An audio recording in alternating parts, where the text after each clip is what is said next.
our top 10 small box games of 2024.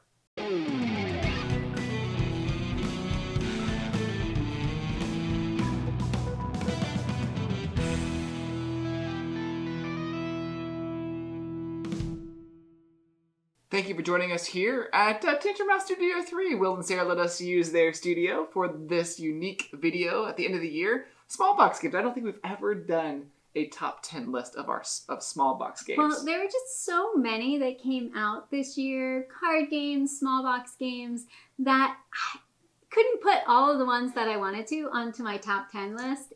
So I'm cheating a little bit in doing like another top 10 list. Another top 10 list.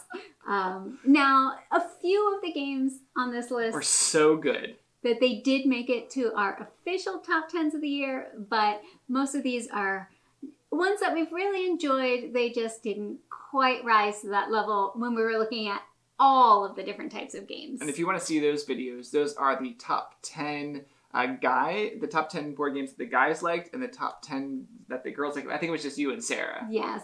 So only 2 of the 4 this year. But you can check those video out. So should we get started on this one? All right. Number 10. All right, our number 10 small box. I don't know, Melissa. This is okay. We said small box games, and our first one is like half the size of a regular size box. Well, I mean, this video is already sort of cheating, so we might as well cheat in the beginning. This is a message from the stars from All Play, and it goes 2 to 8 players. Takes about 45 minutes to play. This is a word, maybe like an association game. Yeah, it's a deduction game. Okay, deduction. With words. It's cooperative. You have one player who is the alien, and then all the other players are the scientists, and they're working together. And basically, you're sending messages to each other to pinpoint certain words from a list. So this is a friendly alien. He wants to communicate. Right. Want to communicate. I don't think the messages are usually mean. They're usually nice. But there's a kind of a math element to it, because not only does each side have certain words that the other side needs to guess at the end of the game, there's also special letters that the alien has behind their screen. And the scientists are trying to figure out what those letters are, and it's using a numeric sort of math concept where trust letters are worth 1 point each. And there's another type of letter, amplifier, that doubles. And then there's a suspicion letter that makes it negative. Yep. So based on, if I were the alien, I would give the scientists a word and I would give them a numerical value. And if they're like, oh, it's 3, there aren't any amplifiers because it's a negative. And so it's kind of deducing which letters are the special letters. So if you're okay with a little like math in your board game during the game, not just the end, counting up the points. It's easy math, and there is a companion app page. That's true, yeah. That you can use. You don't have to use it, but it can help you make sure that your calculations are correct. All right. Message. I really enjoyed this one. I enjoy this one. So if you like those word games, those logic deduction. I'm a nerdy word person, and I love deduction, so it's 2 of my favorites meeting together. Okay. Number 9. Our number 9 game is Arctic from Ludonaut, and this has a fun Arctic animal theme to it. Yes, chili. Chili theme. And, you think, oh, cute animals that I'm trying to collect, but this has got some thinkiness going on in this one. It is some thinkiness, because the cards that you play, you're playing them into a personal stack, like a deck. And the card that ends up on top determines how many cards you draw back into your hand, what tokens you move, because you have a secret token that you're trying to get onto the higher point value on the line. And then it tells you how many cards you have to play next turn. So be like, I want to get sets of the same card together, because you'll score points if you have like Arctic foxes in a line, or the orcas, or the bears, polar bears. But I have to play 3. I only have 2 polar bears in my hand. I have to play 3. Oh, and if I put this one on top, I only draw 1, and I need to play 5 next time, but I don't have 5 cards in my hand. And the right 5 cards. Right. And if I can't meet the requirements, I have to put cards into a penalty pile, which is negative. So if you have to draw more than your hand can hold, or if you have to play more than you have in your hand, you get penalized. Now, there's also these powers. Oh, yes. So is that something you don't have to play with, I'm assuming? No, it's part of the base game, but there's 2. Okay. They're double-sided. So each animal has a special power, and that will really impact how it's played, because when you play that last animal on top, you basically are going to either get it from if no one's grabbed it yet, or you're going to steal that animal from another player, and that can really impact things that are going on. It could add a wild card, or you can draw from the top of the deck instead of having to pull from the tableau. It could throw your penalty cards into other people's penalty piles. Or let you draw more or fewer cards. So yeah, it was really interesting from just what seemed like would be a simple card game, had a lot more thought into it.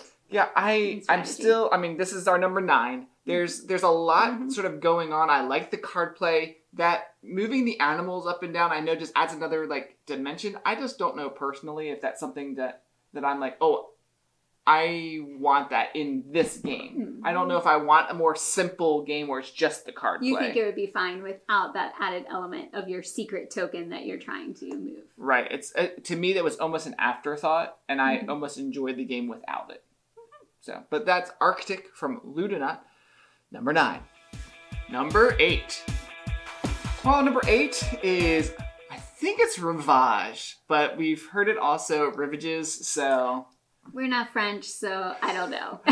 We apologize ahead of time. But this game is from Pandasaurus. It is for 1 to 5 players, and it takes about 20 to 30 minutes to play. Now, when I'm introducing this game to people, I say, if you played Silver and Gold, which is another sort of flip and write game, and if you played Guild of Merchants Explorers from AEG, and you combine those 2 games together, this is what those 2 games are. Rivage, you're trying to fill these maps up on your personal maps on your board with dry erase markers. And the way you do that is you're getting cards that have different terrain types, and then you're filling out those terrain types and moving across the island, getting benefits and getting goods and getting points, and you're getting all these things, and then you're trying to complete the island and get a new island and start that all over again. Yeah, I think one of the interesting aspects is it's kind of a draft. So the cards that you're using to fill out your terrain types, you have 2 at a time, but you can only use the one line, the top line of one of those 2 cards, and then you pass those 2 to the next player. Each card has 3 lines on it. So maybe I've used... Yeah, the top 2. The top 2 have already been used, so when it's passed to me, on the left card, I only have the bottom line available, and on the right card, it's the middle line, and I have to decide which of those 2 I actually want to use. Yeah, I really find this intriguing, and I really like that each of the maps are totally different. And even what the objectives you're trying to complete, usually to get more points, it's surround the castles, or get to these 3 things on the island in a certain... Like a key, and then the castle, and then something else. Yeah, it's interesting that there's the different kinds of things you're trying to get. And then there's a lot of benefits. There's tokens that you're getting to sort of unlock extra stuff, and you have the own little, I don't know what that sideboard... The idle track. The idle track that you're going up to get even more stuff, so... Yeah, I've really enjoyed it. It is fairly solitaire. It's just passing the cards to the other player. Yeah. So that's Rivage from Pandasaurus, our number 8. Number 7. Our number 7 is Parks Roll and Hike. It's a roll and write game in the Parks universe. It's for 1 to 4 players. And it's interesting. There are several different parks that you can play, and they have different scoring objectives and slightly different setup for the game. You have a little guidebook journal that you're filling out, and you're sketching a tree or water, different things into your notebook, and then trying to basically get lots of combos and go up tracks. It's a dice drafting game, so I do like that. The dice are rolled, and you'll pick one that you're going to use. And the game's not the same every time, right? There's different cards that you can add in that will make the gameplay just different on what you're trying to accomplish. So I thought this was an interesting roll and write in that parks world. You're not going down a trail or anything like that. It's just kind of using some of the same symbols and outdoorsy types of stuff. Yeah, and I mean, the aesthetics are pretty cool. It's got a nice box, and it's... Ooh, magnetic. Yes. Cool little dice with different symbols on them. Oh, yeah. I think we need to... Definitely. There you go. Show that it's an actual booklet that you fill out, which is pretty neat. Well, that is Parks Roll and Hike from Keymaster. Check that out. Our number 7. Number 6. Our number 6 is Things in Rings from All Play. A true small box. I was going to say, our first true small box game. This is a sort of group game, 2 to 6 players, but it's not cooperative. It's competitive. You can play it cooperative, though. The normal version is competitive, but there's a cooperative variant. It's got this sort of Dr. Seuss feel to it with the aesthetic, and there are 3 rings. Now, you can play with just 1 ring. You can play with 2 rings, but if you really want to play this game, you're going to play with 3 rings. You have a... So it kind of makes like a Venn diagram. Yeah, a clue giver. I'm not sure what the... Sure. Yeah. Anyway, that person, I'm sure, has a specific name. But that person is giving... has 3 different rules. I think it's the knower of things. Probably is the knower of things. And each rule is connected to each one of those rings. It could be like... it could be dealing with the word. Like the word has... words have 2 vowels. And they have these cards that they're placing in... they're placing things into the rings. What? Things and rings. Things and rings. And it could be, like, the one rule could be, like, the things that deal with the words, the rule is it has to have 2 vowels next to each other, or something like that. But no one else knows that rule except for the knower of things. But they give some clues out on the board, and then everyone else has things in their hand, cards, and they're trying to guess what is the true rule. Now, the other rings, there's what? There's attribute. So that's going to be something about usually the physical properties of it. Is it shiny? Is it bigger than a bread box? Right. Yeah. Those sort of things. Sharp. I don't know. I don't want to I'm trying to think of things without actually giving soft and fluffy. Right. I don't know. And then the third one. The third one is context. It's a little harder. And that's kind of how it's used or where you might find it. Yep. Things that are outside. Yeah. Things that people are scared of. Or, something a little bit more about the idea or use of the thing. So a thing could be, like Melissa was saying earlier, it's a Venn diagram. So it could meet the condition of the word and the condition of the context. And the way the rings are set up, you can actually place those things in between those rings so that they meet that requirement. And if it's an amazing word, it would go right in the middle and it would hit all 3 of those rings. And there's also a category for none. Right, for it doesn't... things that don't match any of the rules. Yeah. So we've played this with friends and family. It's been an enjoyable time. It's kind of a low stakes game. You're just playing a card out there. You're trying to be the first to get rid of your cards. If you're wrong, you have to draw a new card.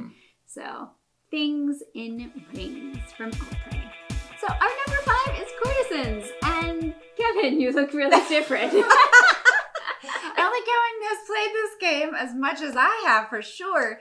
It has simple rules in the game. You get 3 cards on your turn, and you're going to put 1 to score in your tableau, and 1 to score in somebody else's tableau, and 1 that's going to influence how each faction or color is going to score at the end of the game. So it would be in favor with the queen and score positive points, or not with favor with the queen and score negative points. Yeah, so we thought we'd bring in the expert to talk about it. Someone who has played this many. What's your estimate of how many times you've played this? I would say it's over 30. Wow. So let's see, 2 to 5 players, a little bit of take that, but not too mean. Yeah, you can influence so you could get cards that at the time are negative, but if you swing how the cards are in the center, you can change that by the end of the game and come out with a positive score. So it doesn't make the take that feel very mean because you're required to do it. Yeah, so basically just those 3 options on your turn, 3 cards, 1 for yourself, 1 for someone else, and 1 for the queen. Sometimes you want to keep them all, and sometimes you don't want any of them. But you have to do those 3 things. Yes. That is Courtesans, our number 5. Number 4. Now, number 4 is Cascadia, the rolling. Woo! The rolling game. So this is Rolling Rivers, and this is Rolling Hills. I like both of them. Well, they both play the same way, just slightly different nuances So they're with the together. dice. Boop. Yes. Number 4. If you played Cascadia, that tile laying game, it's got that same feel to it, but this is, to me, I don't know if I might like this a little better. Well, it's a rolling, right? So it's maybe going a little faster. Mm-hmm. Each player has some personal dice that they'll roll, and then there are group dice that are also rolled. So you can use some of your own and some in the center, just in the center. Basically, usually you're picking one animal type and then gaining that on your sheet. And then you're using those animals to complete cards. Mm-hmm. The feeling of what you're doing in the game is really satisfying as you're collecting the animals for your card, and then you're using them to collect the different, you're not actually getting the cards, but you're getting the points that are on the cards. You're scoring them, completing them. Which is then helping you get some chaining abilities, So each box has, I think, at least 4 different sheets, and each sheet has a different way that you're scoring and reasons that you're trying to get certain cards and terrains. Some of them are more simple, some of them are more complex, and some of them do have some big chaining things where if I complete this, I unlock this benefit, which could help me complete this, which unlocks another benefit. So a lot of combos that can happen throughout the game. Yeah, so I would recommend, if you're going to get one, either one's going to be great. Rolling Rivers or Rolling Hills. Try out Cascadia, the rolling games, our number 4. Number 3. All right, for number 3, we have Seers catalog from Bezier game, and that is Seers like the werewolf Seers. I also have for our number 3 another Bezier small box game, Sandbag. Well, then I will also have another Bezier game, Rebel Princess. We thought for our number 3 game, we should have 3 games, and these are all by the same publisher, Bezier Games. Real quick. They're all variations of trick-taking games as well. Man, look at that. So it's not cheating at all. Of course not. So Seers catalog, it's like a card shedding game. Right, you're trying to get rid of the cards in your hand, but there's lots of rules on how you can do that, and some of the cards have powers of them. And then at the end, you actually want a couple cards in your hand. Right. So once you get down to, I think, 6 or 5 cards, then you can actually score what's left. So the first person who goes out actually scores 0. But then if you have too many cards in your hand, you get a bunch of negative points. So it's getting rid of the cards at the right time. One of my favorite trick takers out of all 3 is Sandbag. And man, this is a fun game because you're trying, for most of the time, you're trying not to get tricks. Now, there are some times in this game where you are trying to get tricks. But for the most part, the way I explain it is you're trying not to get the tricks because you don't want points. And getting tricks is giving you points. And you're sandbagging. And you are sandbagging, which is sort of like a trick-taking term. The theme is kind of fun with the hot air balloons, but yeah, there's rocket cards that give you negative points, and sometimes because you don't want points. So those are good. Those are really good. Those rocket cards, but then you're like, oh, I just, I want that rocket card to get those negative points. But then you're like, oh, I just won the hand, so that means I'm starting a hand. You would think I'm going to play a 1 or a 2, and I'm not going to win this trick. And everyone plays offsuit, or they're playing their zeros, or they're playing their actual sandbag cards, which are cards that are upside down. You're like, I just won a trick by playing a 1. You're like, how did that happen? It just very interesting, that trick Yeah, game. and interactive because you have some cards in front of you that you can't play, but other players can decide to play them. Yeah. But if they don't get played, then there are points for you at the end of the game. Yeah. So you have to choose wisely what cards you put into those baskets. So a unique take on trick-taking. I've really enjoyed it. And then there's Rebel Princess, which is a fun theme. It's kind of princesses from lots of different stories. Each person gets a character that has a special power. I like that. There's also basically events for the different rounds, which will change up the scoring. Maybe you want the most points, or you don't want points, or a specific card is going to be good for you or not. So the princesses don't want to be courted by the princes, so the prince suit is the one that you don't want to get. I think it's funny. There's an animal suit, and I forget the number. It might be 5, but one of them is the frog prince, and he's worth more of those points. So poor frog prince. No one wants that one. Yeah. But yeah, I love trick takers, and I like that this has a lot of variety and kind of switches it up. I think out of all three, I like the artwork on Rebel Princess the most. It's whimsical. Very whimsical. Also, if you're going to come to TantrumCon, January 23rd through 26th, tantrumcon.com, we're going to have a Turn-A-Meal event for Rebel Princess. And I think they're going to bring deluxe editions. So you get to play the game, possibly be taught the game, eat a meal, or some sort of food, and usually one person at each table goes home with a game. Yep. So lots of opportunities to play and win. Our number 3 games from Bezier. Number 2.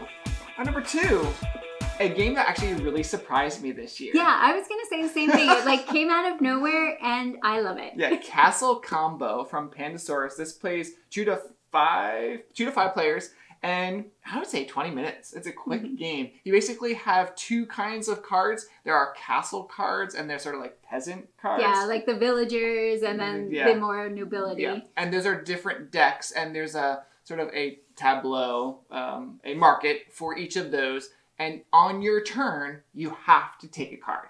And you're building a 3x3 grid. So you're going to have 9 cards in front of you. So it's basically 9 rounds in the game. Every turn, when it's your turn, you're going to have to pick a card. And there's this little token that tells you which side you're going to pick from. Like a messenger. Yeah. And each of those cards is telling you how you're going to get points maybe immediately or some sort of benefit immediately. And then there's at the bottom of each card tells you sort of how it's going to score for the end of the game and how you're aligning those cards in your personal tableau. That 9x9, the 3x3 grid is paramount to winning the game. Because sometimes they'll score for things being in the same row or column or next to each other, or they want to be in a certain spot.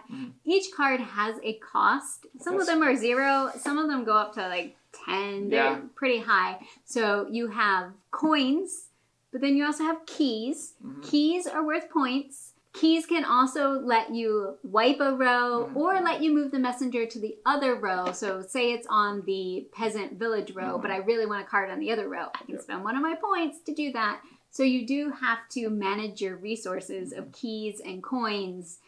Because there's been times where the perfect card has come out, but it's 1 or 2 coins more than I have. And I'm like, no! I don't know. I just, for some reason, I just enjoy playing the game. It's quick, it's easy to teach, and it's very simple on your turn, just grabbing a card and putting it in your tableau. Yeah, but it feels, I mean, the basic gameplay is similar each time, but the way the cards work together feels different. Like, oh, I'm trying to get this symbol this time, or I need a lot of coins because I have cards that store coins, or, oh, I can't get any of the military symbols or I'll lose points. Right. Yeah, not only are there the villagers and sort of the nobility, but there's 6 or 7 different colors. Like suits. Yeah, military or the church. Yes. So those really will impact things in the game. You might be wanting those certain kinds or not. So, our number 2, Castle Combo from Pandasaurus. Small box game. Number 1. So, our number 1 is The Gang from Cosmos. I think this is one of my most played games for the year. I probably played it close to 30 times or more. So this is a cooperative... Check while she's talking. Oh, Kevin's going to look. This is a cooperative poker game where you are playing Texas Hold'em poker with up to 6 players, 3 to 6 players, and you're trying to, by the end of the round, after all the cards have come out, the flop, the turn, the river, you're trying to rank each other. Well, you're trying to rank yourself in the right compared spot. to others, yes. So from the worst hand to the best hand, but you can't tell anyone what cards are in your hand. Mm-hmm. The main way that you're communicating is by taking tokens each round that are 1 to 6. If I have a really bad hand, I'm taking a 1 or 2. If I think, oh, I've hit 3 of a kind, I'm taking the 5 or 6. And then Kevin, he's hit a flush or something, and he's taking the that 6 from Melissa. Yeah. And I'm like, well, I don't know, and maybe I take it back. I might take it back again. But you can't really talk to each other. Right. You're just trying to indicate how strong you think you are by the tokens you're taking. You can add in some advanced elements where you get helpers if you fail, or you get more challenging things thrown at you if you succeed. The theme is kind of like your safe crackers, your thieves, a gang, trying to get into 3 safes. I played this 33 times. Wow. And some of those is probably more than one time at a sitting. Yeah, sometimes we'll play a regular hand of poker and we'll go through all the rounds. Then we'll be like, well, let's play the variants because there's variants that you can play. Right. So the variants, I believe, are a little an expansion. Right. Deck. But you can literally play if you know how to play if you know how to play the Omaha, because those are real types of poker. If you know how to play the other types of poker, you can just include it. Omaha or banana split or a 7-card stud. So yeah, we enjoy playing those variants. We've played this with lots of different types of people. It does go a little better if people know how to play poker. Yes. If people haven't played much or have trouble figuring out whether they have 2 pair or a full house or a flush or a straight, it's a little harder. So another thing about difficulty is 3 to 6 players. I would say this is much more difficult at the higher player count, much more challenging because there's just the number of hands is, well, increasing. you're trying to rate 6 people instead of 4 people or 3 people. It just makes sense. I'm just telling you. Yeah, I definitely enjoy it at the higher player count because I enjoy that challenge. It's a challenge, And sometimes it'll come down to, both people had 2 pair, but the other person's pair was higher. And, wish we had known that. Wish we had known. But yeah, the game. I've really, really enjoyed this one. It's super quick. It's casual. Yeah. Lots of different people can play it because a lot of people are familiar with poker. Yeah. Well, that was our top 10. Yeah, maybe a few more in there. Small box games. Let us know if you've played any of these games. Let us know down in the comments.